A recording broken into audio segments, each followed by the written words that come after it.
دوستو ہمارا YouTube channel رضوان سبحانی official کو سبسکرائب کریں اور بیل آئیکن کی گھنٹی کو دبا دیں۔ الحمد لله والصلاة على نبيه وعلى آله وأصحابه المتأدبين بآدابه أما بعد وأعوذ بالله من الشيطان الرجيم بسم الله الرحمن الرحيم هن لباس لكم وأنتم لباس لهن آمنت بالله صدق الله مولانا العظيم وبلغنا ورسوله النبي الأمين المكين الكريم ونحن على ذلك من الشاهدين والشاكرين والحمد لله رب العالمين۔ چھڑ جائے جس گھڑی شہ کون و مکا کی بات، زندگی سے کہتی بھی سبحان اللہ۔ چھڑ جائے جس گھڑی شہ کون و مکا کی بات، پڑھیے درود چھوڑیے سارے جہاں کی بات۔ چھڑ جائے جس گھڑی شہ کون و مکا کی بات، پڑھیے درود چھوڑیے سارے جہاں کی بات، اور آتی ہے یوں لبوں پہ شہ انس و جاں کی بات، آتی ہے یوں لبوں پہ شہ انس و جاں کی بات، جیسے کہ منہ زمین کا ہو اور آسماں کی بات، اور نعت ان کے آستانے پہ پڑھوں جھوم جھوم کر، یا رب وہیں پہ جا کے کہوں ہے جہاں کی بات۔ آئیے لب و شائی سے بیشتر جی لگا کر رحمت للعالمین ناحت العاشقین طاہر یاسین محبی الغرباء والفقراء والمساکین جد الحسن والحسین صبح کائنات کے شمس الضحی شام کائنات کے بدر الدجا محمد علی نور الہدیٰ صلی اللہ تعالی علیہ وسلم کی مقدس بارگاہ عالیہ جلیلہ رفعیہ میں جی لگا کر محبانہ معذبانہ مؤدبانہ عاشقانہ اور غلامانہ انداز میں درود پاک کا نذرانہ عقیدت پیش کر لیا جائے۔ پڑھیے اللہم صلی علی سیدنا شفیعنا حبیبنا طبیبنا نبینا و مولانا سیدنا محمد معد الجود والکرم وآلہ الکرام وابنہ کریم وآلہ واصحابہ وبارک وسلم صلی علیہ صلاۃ وسلام علیک یا رسول اللہ صلی اللہ تعالی علیہ وسلم۔ عزیزان ملت اسلامیہ، ابھی میں نے جس آیت کریمہ کی تلاوت کرنے کا شرف حاصل کیا ہے، اس کا میننگ، اس کا ترجمہ یہ ہے، اس آیت کریمہ کو رب تبارک و تعالی نے نازل فرمایا ہے زوجین کے حوالے سے، یعنی میاں بیوی کے حوالے سے۔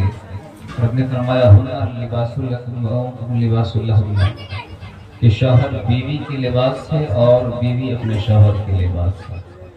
لباس سے مراد تو محض اور آپ اتنا جانتے ہیں کہ جو عزت کو چھپایا جائے، ہے نا، جو لباس و ملبوس پہنتے ہیں اسے لباس کہا جاتا ہے۔ لیکن ان پیارے اس آیت کریمہ میں مراد ہے کہ شوہر اپنی بیوی کے تمام باتوں کو، جو باتیں باہر نہیں بولنے کی ہے، چھپانے کی ہے، ان باتوں پر پردہ ڈالے، ہے نا، اسے پردہ کہا گیا ہے۔ ہن لباس لکم وانتم لباس لہن۔ ہوتا کیا ہے کہ شادی کی دن تک تو ماشاءاللہ بہت عمدہ ہوتا ہے، بعد ہوں اس کے چند روز کے بعد بس شکوہ شکایت شروع ہو جایا کرتی ہے۔ لہذا اب شوہر اپنی بیوی کی شکایت کر رہا ہے کہ فلاں خاندان میں ہماری شادی ہو گئی، اچھا نہیں، یہ وہ نہ جانے کیا کیا ہے نا، اور اس کی عیوب تو لوگوں تک بارز اور ظاہر کرتا ہے نا۔ اور بسا اوقات کبھی کبھی یہ بھی ہوتا ہے کہ جو ہے بیوی اپنے شوہر کے عیب و ہنر کو لوگوں تک بیان کرتی ہے، فلاں کے اندر یہ عیب، اس طرح کی عیب پائی جاتی ہے وغیرہ۔ تو پیارے قرآن مقدس میں اللہ تبارک و تعالیٰ نے پہلے ہی نازل فرما دیا ہن لباس لکم وانتم لباس لہن، یعنی شوہر کو چاہیے کہ اپنی بیوی کے عیب کو چھپائے، اور بیویوں کو چاہیے کہ اپنے شوہر کے عیب کو پردہ ڈالے، ہے کہ نہیں؟ اسے کہا گیا، پڑھے درود بات اللہم صلی علی سیدنا و مولانا مولانا محمد بارک وسلم صلی علیہ صلاۃ والسلام علیہ یا رسول اللہ صلی اللہ تعالی علیہ وسلم۔ میں ایک مزاج بنانے کے لیے محض 2 شعر پڑھ رہا ہوں، کیونکہ شاید امید کرتا ہوں بعد نماز مغرب سے قربان ہو رہا ہوں۔ محض 2 شعر پڑھوں گا صرف ماحول بنانے کے لیے. ایک بار زندگی کے ساتھ کہہ دیجئے سبحان اللہ. کچھ لوگ لگ رہا ہے سننے کے موڈ میں ہے اور کچھ لوگ لگ رہا ہے کہ نہیں حضرت جلدی سے سفر طے کر کے آپ رخصت ہو جائیے. میں نے کہا زیادہ وقت نہیں لگا پیارے, بڑی تیزی کے ساتھ یہ شعر آپ کے سماعت کے حوالے. عشق کریے سبحان اللہ. سبحان اللہ سبحان اللہ. کہ قلم اٹھاتا کہہ دیجئے قلم اٹھاتا, قلم اٹھاتا, قلم اٹھاتا, مصرع نبی نبی بولے قلم اٹھاتا. ہمارا بیٹھے ہیں شادی خانہ آبادی کی محفل میں. یہ جو ہے میلاد پاک کی برکت سے شادی خانہ آبادی میں کسی طریقے کا کوئی مسائب, آلام, پریشانیاں, دقتیں, جادو, سحر, ٹونا جو کچھ بھی آنے والا ہو تمام وباؤں سے بجائے نبی کے صدقے میں, ہے نا. اسی لیے بیٹھے ہوئے پیارے ارشاد سماعت فرمائے کہ قلم اٹھاؤ تو, قلم اٹھاؤ تو, مصرع نبی نبی بولے قلم اٹھاؤ تو, قلم اٹھاؤ تو, مصرع نبی نبی بولے پڑھوں جو نعت تو, پڑھوں جو نعت تو, ارے دنیا نبی نبی بولے پڑھوں جو نعت تو, پڑھوں جو نعت تو, دنیا نبی نبی بولے قلم اٹھاؤ تو. اور میں نے دو شعر کا عہد کیا تھا, شعر ساری سماعت فرمائے کہ دعا حضور جو پیارے اور آپ جو ذکر نبی کرتے ہیں, نبی کی میلاد مناتے ہیں, اللہ کا شکر ہے. ایک صحابی رسول جو ہے خواب میں دیکھتے ہیں اللہ کے ولی اور کہتے ہیں یا رسول اللہ صلی اللہ علیہ وسلم آپ کے عشاق جو ہے, آپ کے عاشق حضرات یا رسول اللہ آپ کا میلاد مناتے ہیں, ہے نا, بڑی محبت کے ساتھ میلاد مناتے ہیں. یا رسول اللہ کیا وہ میلاد آپ تک پہنچتا ہے؟ تو سرکار فرماتے ہیں الحمدللہ وہ میلاد مجھ تک پہنچتا ہے کہ سبحان اللہ. اور یہیں تک نہیں بلکہ سرکار فرماتے ہیں کہ میرا چاہنے والا, میرا عاشق دنیا کے کسی بھی کونے سے اگر مجھے یاد کرتا ہے اور میری میلاد کرتا ہے تو لہٰذا میرا میلاد کر کے جو ہے وہ وہاں پر میرے معجزات کو بیان کر کے اور سن کر کے خوش ہو جاتا ہے, اور میں مدینے والے مصطفیٰ یہاں بھی خوش ہو جاتا ہوں. سبحان اللہ.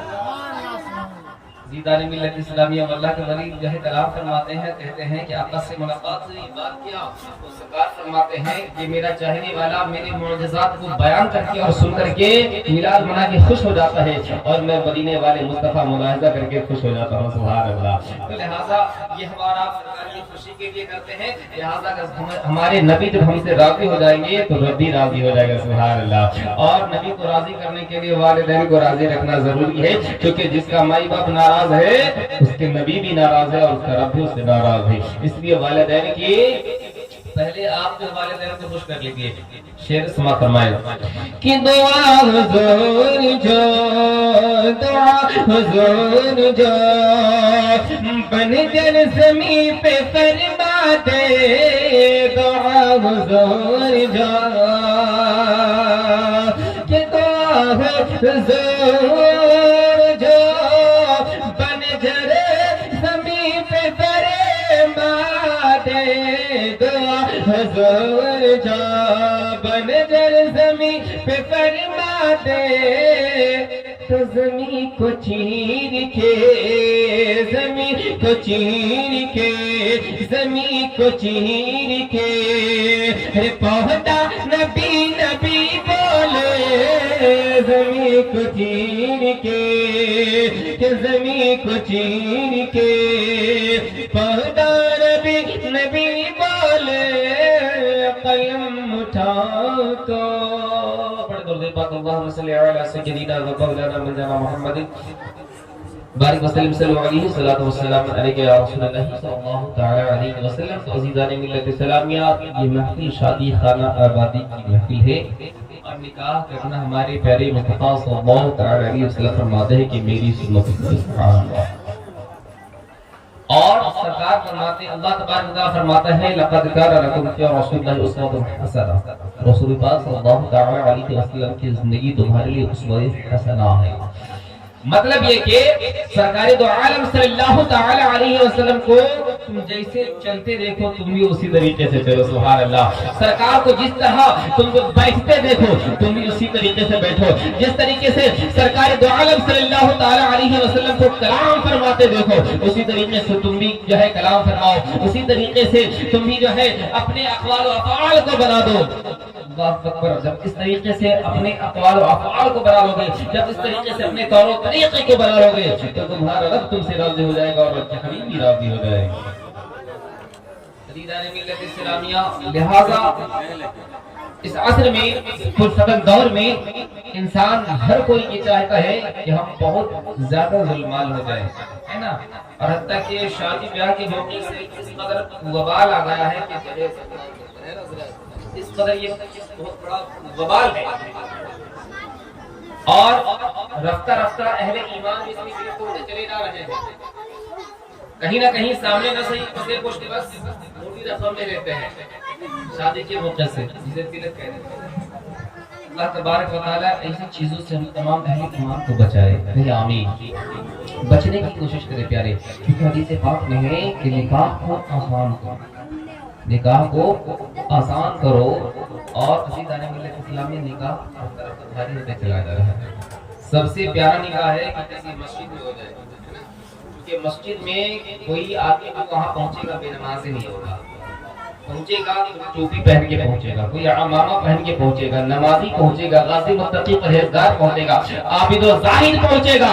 لیکن عزیزان ملت اسلامیہ، اس اصل میں ہوتا کیا ہے کہ انسان باراتی لے کر کے جاتا ہے، اور صرف باراتی ہی نہیں بلکہ نہ جانے کتنے شرابیوں کے ساتھ بھی لے کے چلا جاتا ہے۔ اللہ اکبر۔ جہاں پر نبی کریم صلی اللہ تعالی علیہ وسلم کی سنت پاک پر جہاں پر عمل کیا جا رہا ہو، اللہ اکبر، جہاں پر نکاح خوانی ہو رہی ہو، اللہ اکبر، اس مقام پر انسان شراب نوش کر کے پہنچ جاتا ہے، شراب پی کر کے پہنچ جاتا ہے، لہذا وہاں سے برکت کے فرشتے وہاں سے رخصت ہو جاتے ہیں، وہاں سے رحمت کے فرشتے وہاں سے چلے جاتے ہیں۔ اللہ اکبر۔ لہذا آپ غور کریں کہ ایسا آج کل ہو رہا ہے، اکثر یہ دیکھا جاتا ہے، لیکن پیارے اس چیز کو ختم کون کرے گا؟ اگر ہم اور آپ نہیں کوشش کریں گے تو لہذا کون ختم کرے گا؟ اسی لیے آپ یہ نکاح خوانی میں جب بھی شرکت فرمائیں تو یہ سوچ لیں کہ ہم جا رہے ہیں نبی کریم صلی اللہ علیہ وسلم کی ایک سنت پر عمل اب جو ہے ابھی ہونے والی ہے، لہذا اس میں ہم شرکت کر رہے ہیں۔ قسم خدا کی آپ کا شرکت کرنا بھی ثواب ہو جائے گا۔ اور یہ ایسی جو ہے عبادت پیارے، نکاح کرنا بھی عبادت ہے۔ حضرت آدم علیہ السلام کو اللہ تبارک و تعالیٰ نے جنت میں نکاح فرما دیا۔ سبحان اللہ۔ حضرت آدم علیہ السلام کو نماز بھی نہیں تھا، نہ روزہ تھا، نہ حج، نہ زکات، کچھ بھی نہیں تھا۔ اس مقام پر اللہ تبارک و تعالیٰ نے حضرت حوا حضرت آدم کا نکاح فرما دیا۔ سبحان اللہ۔ تو عزیزان ملت اسلامیہ، نکاح کو آسان کرنے کا مسئلہ ہے، لہذا رفتہ رفتہ کافی سخت ہوتا چلا جاتا ہے، اور کوشش یہ کرے کہ کم سے کم میں شادی خانہ آبادی کی محفل کو بس نپٹ لیا جائے، اسی میں برتری اور بہتری ہے۔ عزیزان ملت اسلامیہ، پڑھے درود پاک اللہم صلی علی سیدنا و مولانا مولانا محمد بارک وسلم صلی علیہ الصلوۃ والسلام علیک یا رسول اللہ صلی اللہ تعالی علیہ وسلم۔ تو عزیزان ملت اسلامیہ، میں عرض یہ کر رہا تھا کہ انسان ہر کوئی سوچتا ہے کہ میں بہت زیادہ مال و اسباب والا بن جاؤں، بہت بڑا پیسے والا بن جاؤں۔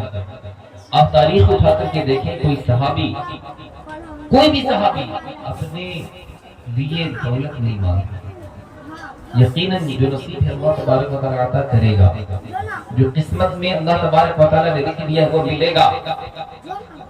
کبھی بھی دولت نہیں مانگی۔ ہاں، ایک صحابی نے مانگی جن کا نام حضرت سالبہ، اللہ اکبر، حضرت سالبہ ایسے صحابی کا نام کہ جن کے زوجین کے درمیان، میاں بیوی کے درمیان محض ایک جوڑی کو، اتنی غربت، لیکن اس غربت کے باوجود الحمدللہ 5 وقت کی نماز آقا کونین صلی اللہ تعالی علیہ وسلم کی اقتداء میں پڑھ رہے ہیں۔ سبحان اللہ۔ وہ غربت ہی بہتر تھی، کہ ایک میاں بیوی میں صرف ایک جوڑی کپڑے تھے، لیکن تمام نبیوں کے سردار محمد رسول اللہ صلی اللہ علیہ وسلم کی اقتداء میں 5 ٹائم کی نماز پڑھ رہے ہیں۔ لیکن پیارے، جب دولت و ثروت آیا لہذا نبی کی اقتداء چھوٹ گئی۔ یہ نحوست نہیں تو اور کیا ہے۔ ایک دفعہ کی بات ہے، نماز عصر کے بعد صحابہ کرام سرکار کی بارگاہ میں شکایت پیش کرتے ہیں، یا رسول اللہ، یہ ظالمان سلام پھیرتے ہیں چلے جاتے ہیں، یا رسول اللہ سلام پھیرتے ہی چلے جاتے ہیں۔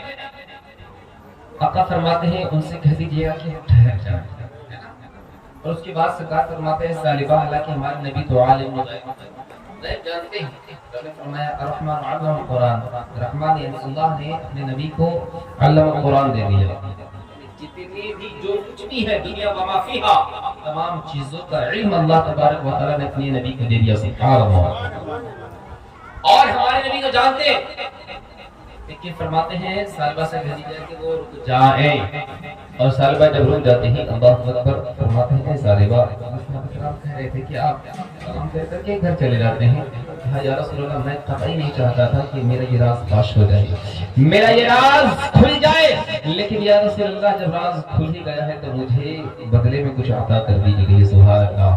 سرکار فرماتے ہیں اس یا سالبہ، اے سالبہ مانگ، کیا مانگتا ہے؟ اللہ اکبر۔ اب سالبہ مانگنے بھی لگے تو ایسی چیز مانگنے لگے کہ کہنے لگے یا رسول اللہ مجھے دولت چاہیے۔ کہا مجھے دولت چاہیے۔ سرکار فرماتے ہیں تمہیں دیا تو جائے گا لیکن تمہارے لیے بہتر نہیں ہے۔ کچھ دیر بعد خاموشی کے بعد پھر سرکار فرماتے ہیں اس یا سالبہ، اے سالبہ مانگ، کیا مانگتا ہے؟ اللہ اکبر۔ دوسری بار بھی بدقسمتی سے سالبہ نے دولت ہی مانگ لی۔ پھر تیسری بار سرکار فرماتے ہیں اس یا سالبہ، اے سالبہ مانگ، کیا مانگتا ہے؟ اللہ اکبر۔ تیسری بار ہی بدقسمتی سے انہوں نے دولت ہی مانگ لی۔ اللہ اکبر۔ اب سرکار دو عالم صلی اللہ تعالی علیہ وسلم جو ہے ایک بکری خرید کر کے دیتے ہیں۔ آج بھی اس تاریخ کو سعودی عرب کے لوگ دہراتے ہیں، اور جو ہے آج بھی وہاں پر جو ہے بڑی تعداد میں بکریاں پائی جاتی ہے۔ اللہ اکبر۔ سرکار دو عالم صلی اللہ تعالی علیہ وسلم سالبہ کو دے دیتے ہیں، اور دینے کے بعد کہتے ہیں اللہ یا اللہ تبارک و تعالی اس میں مزید برکتیں عطا فرما۔ سبحان اللہ۔ سرکار یہ مزید برکتیں کی دعا فرما دیتے ہیں۔ اللہ تبارک و تعالی اس قدر برکتیں عطا فرماتا ہے کہ ہر جہاں جانے سالبہ